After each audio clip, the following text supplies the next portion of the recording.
একদিন সব পাখি মিলে একটি বড় সভার আয়োজন করল।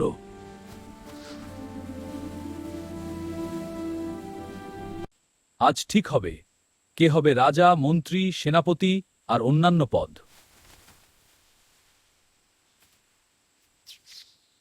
সবাই জ্ঞান আর বুদ্ধির মাধ্যমে আলোচনা করতে লাগল।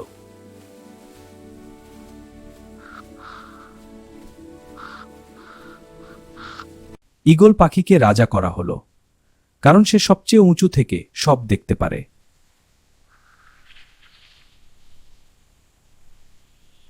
সারস পাখি হল মন্ত্রী, তার শান্ত আর বুদ্ধিমান স্বভাবের জন্য।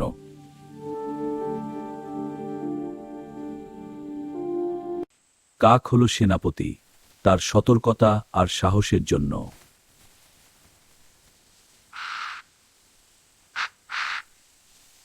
ময়ূর হল নৃত্যশিল্পী, কোকিল হল কণ্ঠশিল্পী।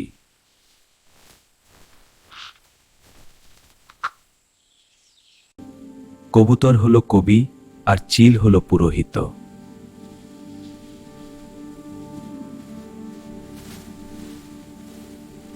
টিয়া পাখি হল বিজ্ঞানী, তার বুদ্ধির জন্য।